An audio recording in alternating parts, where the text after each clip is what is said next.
Okay guys, welcome to Links London and welcome to the Links London global headquarters. Tonight I'm going to share with you a little behind the scenes. I have this original Links of London zebra charm and we need to photograph this in our light box here. Product photographs, get this for sale on the Links London website in the vault, and also create a blog post about it for the Links of London design archive we've got on the Links London website, which is cataloguing the pieces as we acquire them, repair, restore, and ultimately, hopefully, sell them. Now, I had one of these zebra charms before, however, these are not an ordinary zebra, they are a fabulous zebra. Instead of black and white stripes, they have rainbow coloured enamel stripes. And the first one of these we got it came in on a charm bracelet, an oval link silver charm bracelet. The bracelet was in pretty poor condition cosmetically. The bracelet cleaned up beautifully. However, the first zebra charm we got was in pretty poor condition. Not just cosmetically, the legs had been bent, and I guess when it was bent, some of the enamel had come away, fallen out of the stripes, and yeah, it was in a pretty sorry state. However, we cleaned it up, polished it, and it came up pretty well. It actually looked a little less fabulous without it. It had lost a lot of the brighter coloured enamels, so it looked more zebra, less rainbow. It looked okay. However, it was priced accordingly because of all the missing enamel, and it sold really quickly. It was a good price, but yeah, it sold really quickly. It was and it was one of our first international orders. That's why I remember it, because it was very much like when the website went live on the new website went live on the 1st of December 2024, and it was very much, will this work? And it did. Everything did actually work, but transactional wise, not just will people want the stuff and buy the stuff. It was like, will the website function? And first of all, it functioned in the UK, and then when we got the international orders, it was like success. It not only functions in the UK, it functions globally. So I think that one went to Hong Kong from memory, which was cool. But anyway, we now need to restock it. This one we've cleaned and polished this one. It's in pristine condition. So this will be perfect, not just for stock, but also for the catalogue, the design archive, because this one looks as they looked when they were new. So first of all, we'll photograph that in the light box. Then what I want to do is play around a little bit with product video, which I've done over the years, but I just want to, I guess, F around and find out a bit, fiddle around and find out, and for a number of reasons. First of all, I think we'll just get this. I've got a turntable which I've had for years. We'll just put it on a turntable and rotate it, and that would be a basic product video. Now, over the years, we've sold stuff on all the different, for my various brands, we've sold stuff on all the different platforms, be it eBay, Etsy, Amazon, Shopify, and our own websites as well. And they're constantly contacting us about the importance of product video. However, they never really, they push it for a bit and then they stop. If something is truly important to them, and by them, they're ultimately thinking Google and Google shopping is what's important to them. What's important to Google is important to those platforms ultimately, and eventually if something is important to them, at first they ask you nicely and sort of push you in the direction, and then if it's truly important to them, it becomes compulsory. And video never has, and they've never really come up with I think they've always struggled actually in terms of hosting what would be the best format, resolution, aspect ratios. They've never really managed to successfully integrate them into product galleries along with the images. The images that Google want, they're pretty clear that the first images, at least the first images, they want a clear shot of the image. They seem to prefer right now square, high resolution, and on a white background. Later on you can have lifestyle shots and different coloured backgrounds, but they prefer for that first image, and presumably so everything looks kind of grid-like on the shopping tab on Google is that product on white background. But yeah, video they've never really like, and we can do that with video, but it's still quite hard on a lot of the platforms to integrate that into the product gallery. What they seem to prefer is like the 360 photograph, where you can almost it's a series of still images that you can move around. It gives the illusion that you can move around the product. That's always been more popular, and I'll photograph this in a way actually that we can do that on our website in a very basic way. But yeah, we'll create still images that gives you that 3D movability. But then I'd quite like to create basic video, and then what I want to play around with is beyond that. I need to test out our new light box that we got a couple of weeks ago. I've made a video about that. The turntable doesn't quite fit in this little light box, but it will definitely fit in that, especially for the larger thing. It will fit in the small light box. The turntable will fit in the light box for this little charm, but if anything bigger, it struggles. So the new light tent that we've got will allow us to do product video for larger items, which will be cool. And I want to just test out, I haven't done it for a long time, I want to just test out that we can, although it will have a white background, it will be visible that it's on a turntable in a tent. So I just want to test out that we can use our editing software, our video editing software on this laptop it's just a Mac Pro, an old one, to white out the background. I'm pretty confident. We may even now, I'm not up to date on the latest Adobe updates, because they're getting, but I know for still photography they've come a long way on not just removing backgrounds, but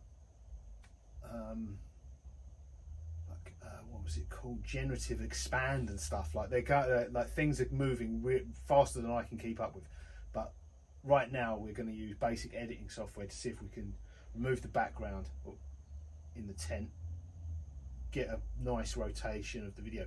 But then what AI video generation is coming on leaps and bounds. I just think it would be cool to have a little play around with that and see if we can get it to titles, and then maybe sort of generate some zebras in London and stuff. Also, the other thing I want to do this for is not just product video. I've been doing a lot of YouTube videos on restoration projects. So we did a hip flask quite recently, and what I was using actually is still photography in the YouTube video, still photography, and then an effect in the editing software that's called Ken Burns, where it basically just zooms in and pans in, pans out, but it pans in and pans out as still photograph to give the illusion of movement. It's not actually movement, but if we can just suss out, get the turntable working and get a uniform white background, it would be cool for the YouTube videos for a before image, for before video of the restoration. So if we're going to restore something, we can do a 3D rotation of or 360-degree rotation of the product or products before restoration, and then afterwards in the same lighting. And that'd be cool, especially for some of the larger stuff with packaging. We've still got to do some packaging restoration, but yeah, I think it will come in handy for a number of things. Basic product videos, which may at some point in the future be useful, but also restoration videos on YouTube and on social media. And I've played with. Lastly, we'll mess around with AI video generation. We'll test it out on the Links London logos and this zebra charm. I know it's not quite there yet. It's phenomenal what it can do, but when we first got language models like ChatGPT, they weren't quite good enough, and they moved so quickly. And now they're scary good. The same with image generation. Image generation at first was a bit. It was impressive, but it was hard to direct. It was hard to control, and it still is today. It's hard to make minor, it's hard to get. It's getting better all the time, but right now, at the time when we're filming this, early 2025, it's hard to get it. It's hard to direct it and control it, and get minor changes, continue out, you know, if you want minor details, minor changes, it's hard to direct it and control it. And that's where video's at now. It's very difficult to, it's phenomenal, like it's amazing what it does, but it's not necessarily, it doesn't necessarily do what you want it to do. Right, let's get this in the light box, and first of all get some photos of the new charm.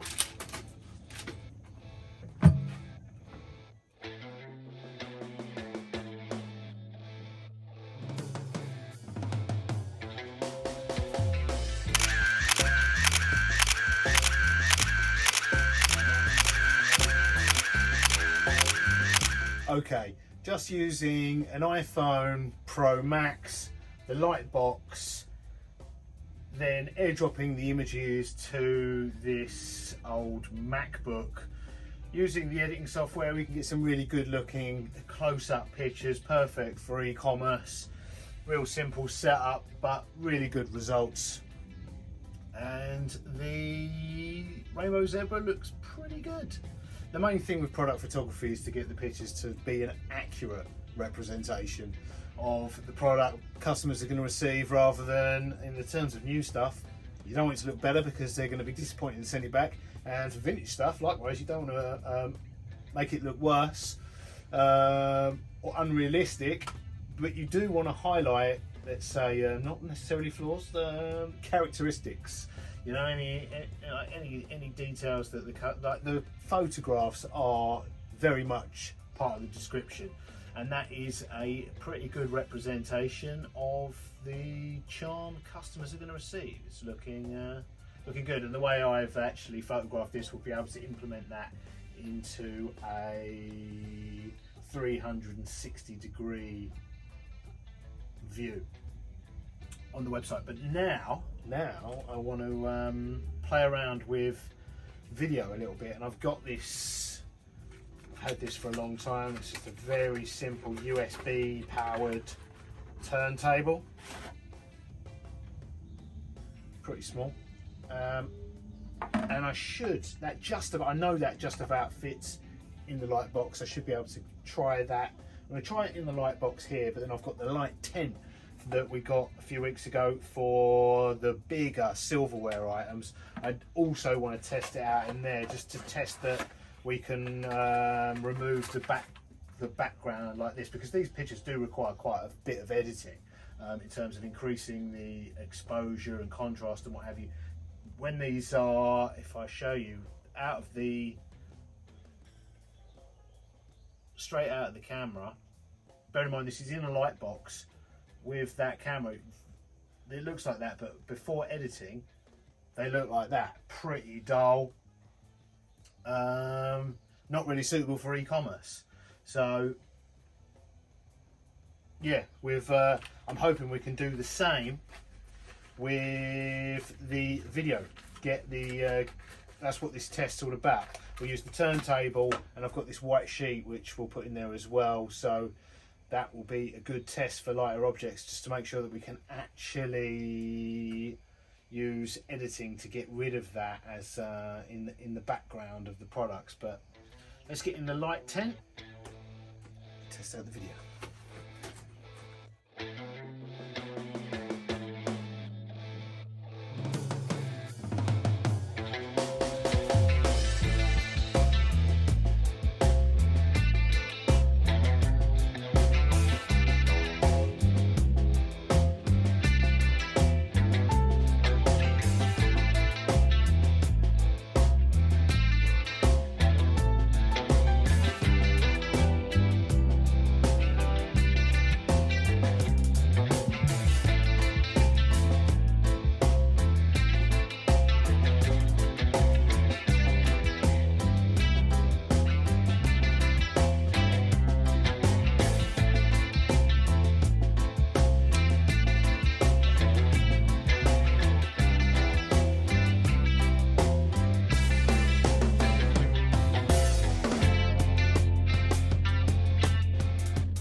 Okay, I filmed our Zebra charm rotating on our USB turntable in both the light tent and the light box, and looks okay. However, I wasn't convinced. The background's so visible. I wasn't convinced that I'd be able to edit that out, and I was thinking, well, okay, maybe this will be okay for the YouTube videos, but not so much for the product videos. But I have actually, by increasing the exposure, managed to get pretty good results. Like, the background's not visible in either the tent, which is a miracle, or in the light box. The light box has come out slightly better. The lighting is slightly better in there. However, because I was just holding the phone, I thought it'd be good to pan the camera, and I think it would on larger items, but because this is so small, what's happening is just a few millimeters in and out is making a big difference. I put image stabilization on this, it still looks really unstable. Also, what's happening where I'm moving the phone camera, it's desperately trying to focus. The autofocus is going crazy. Sometimes it's in focus, sometimes it's not. It's a mess. But it will work. But what I need to do is set up a tripod rather than doing it handheld, and I think it will look phenomenal. So I'm going to set up a tripod. I'll do this we'll put the turntable back in the light box. It'll be the same in the tent, but I don't need to. This was just a test that we could sort out the white background in the tent, and we can. So, but what I want to do is just see how this looks with the phone and stroke camera fixed in position, and hopefully this will look a lot better.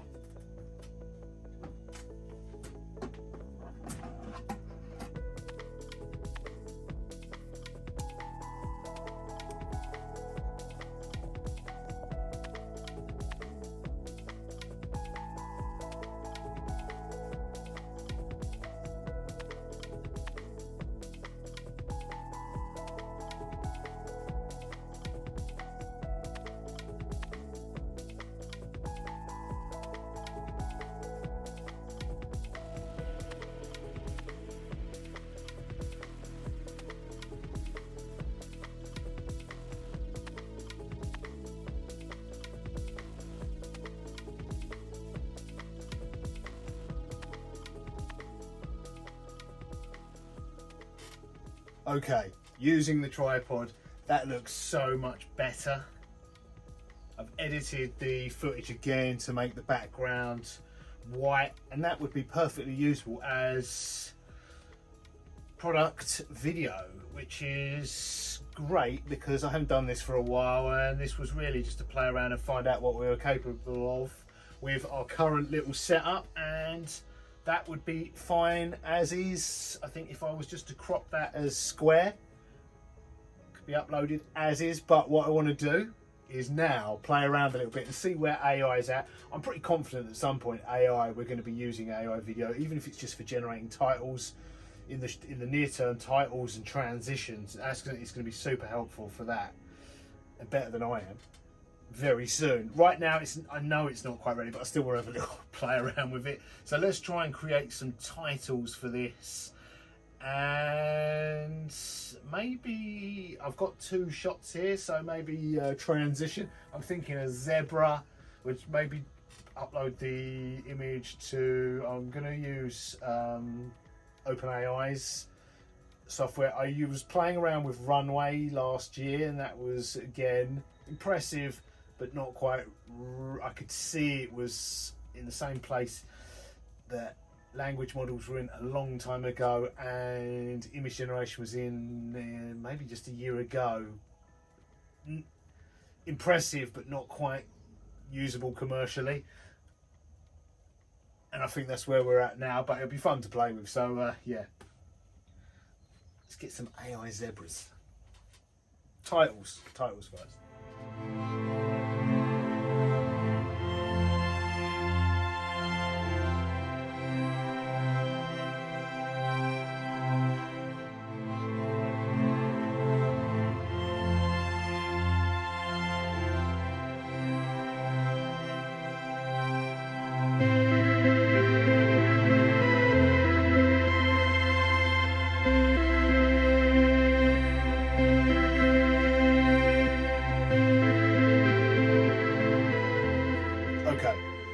first up, I put the new Lynx London logo in and a London skyline. Combine the two. It's done a pretty good job. It's got too many. If you're familiar with London, you'll know there's only one London Eye and it's got two. But other than that, it's good. It's once this is a little bit more tweakable, controllable, directable, it'll be great. Next, this one was just it just did a Ken Burns effect on the original Lynx of London logo. Looks pretty good. Actually, usable as well. Some of these are not usable. I then had it do a sort of mix of London skyline and logo, kind of usable. Kind of messed around a bit too much with the logos, and it's a bit too quick. But the longer they get, the more crazy things could become. This one wasn't usable at all. It kind of, yeah, it started off okay, and then letters are missing out of the text. These were kind of cool. It just went a bit too far. It took the ring logo and turned them into sort of infinity symbols, which would be great if you had like an infinity collection. We might have to make one just to go with the video. But yeah, then like the thing with this is as well, if you're familiar with London, which I am, the skyline's all wrong. But still, it's still phenomenal. We're just picking holes in it. Once it irons out some of this, it's only going to get better, and it's good now. Once it's just not quite usable in a commercial way, but it's getting there. This one again, there's two versions of the Shard. The skyline's all over the place, and there's letters missing from the name, but it's still impressive. It's just not usable. This one I liked. It sort of did this cool thing with the London Eye, lighting it up. Again, it completely messed up everything to do with text, but we might be able to cut some of these together and make a cool intro to our product video. I then got, I needed some sort of zebra segues, and I asked it to make a zebra travel from Africa to London, and it's just got a zebra walking through an airport. Unconvincingly. The zebra looks good though. Then I asked it to make a rainbow zebra in London, and it made London rainbowed. But the zebras, again, that zebra walking through London looks phenomenal. It's not usable, but it's phenomenal what it's done. Again, a zebra running through the streets of London. Not what I asked for, not usable, but incredible. This one's great as well. This is this one just looks phenomenal, but again, it's super convincing until you take a real close look. Like the street layout, if you're familiar with London at all, it is London. It's like I've lived here all my life, and that is definitely looks like London. However, if you're familiar with that street where Big Ben is, you'll know that that's not quite the landmarks are all mishmashed all over the place, and this road doesn't. I mean, obviously this is artificial, but yeah, that road there. If that were this would be a Royal Park. Here would be running into St James's Park, where it's sort of running through Tower Bridge. That would be where the river flows. That does kind of look like the road though that does look very much like the road leading up to and over the bridge. However, that would be there, the river would be here. Yeah, it's just, and I'm pretty sure if, like, I don't know, I'm not very familiar with zebras, but I'm pretty sure if someone is, they'll be like, yeah, that it's a cool looking zebra, but that's not actually how they move. But all in all, it's amazing what it's done. I mean, the bus it looks like London. It's just if you know London, you'd be instantly aware that it's not. And I don't know zebras, but I reckon if someone looks at that and they know zebras, they're going to be like, yeah, it looks cool, but it's not quite right. And then I got images of the Charmin, and it went really haywire. This one, that in slow motion might look okay. It's cool where it turn. I like the transition from Charm to real zebra and back again, but if you could dial in on that one, you can actually get this to make changes, either subtle, medium, or large, but they're all the same. They just go like, I think this was a subtle change, and it is completely different. The bus looks good, Big Ben looks good, the zebra looks good, but it just is not usable. Then it went, I asked for another subtle change in it. The zebra all of a sudden had 2 heads.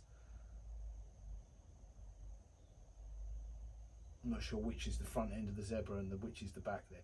This looks amazing. That is a, again, it finally nailed a rainbow zebra, a real rainbow striped zebra on a London street. Maybe we'll use that in the video. That can be the transition. That looks good. That looks real. I'm not familiar with zebras, but that looks like a real zebra. It kind of looks like a real street as well. That could be, that looks like your, that could be somewhere around the Oxford Street area, if you're not familiar with London. And don't focus on those shop signs. This, we had it in Soho, dancing. Again, we use that as the outro. That is convincing that a rainbow, if there were a thing that it kind of, its head comes out of its rear end there, but this one here, if there was such a thing as rainbow striped zebras that could dance, the circus was in town, the circus was in Soho, that could be, that's convincing. But yeah, it's coming, it's getting there. It's impressive, it's entertaining, it's almost usable. It's gonna be phenomenal. Right, I hope this was a little bit interesting. a little behind the scenes. We did get something done, some product photography. We did get a little bit further with product video. We've made a product video. AI, integrating AI, not even AI titles. We're close on titles, transitions and content a little bit further away, but it's definitely on the horizon, and I'm looking forward to it. It's just gonna make, all we have to focus on really is the products then, and it's not that this does it by itself. You're almost focusing more on directing rather than the actual, getting hold of a zebra, painting with rainbow stripes and pronouncing it through London. That would take some doing, whereas this does the impossible for you. The other problem there is one slight problem where I did this with a cupcake. There is a problem with this in that I got it to do a cupcake charm, and when I showed this to people, they wanted that's the real charm. They wanted that one, which is an AI has taken an actual cupcake and sort of it's turned the charm into a real cupcake, and people like the look of the real cup. They want that one. So you've got to be careful with this. It's going to be a challenge with this. You can use it in sort of not really advertising, in sort of like hero content on websites and for blog posts, I suppose. But if you can't really embed that in a product, like I was saying, the photos and even video in products, on product pages, in product descriptions very much form part of the description. So yeah, we're gonna have to be careful with. I also did it for a butterfly charm, and again I showed that to someone, and we discussed it, and it was the same thing. It was so realistic. They thought the charm would be, I mean, obviously wouldn't move on its own, but might have movable wings, because it looked like it was the Links of London butterfly charm, and it sort of flew away. But there could be confusion there. But yeah, it's early days, but it's moving quickly, and there's a lot to consider. But anyway, I'm going to get on with this. Hope you enjoyed this little look behind the scenes. I'll see you next one. Toodles!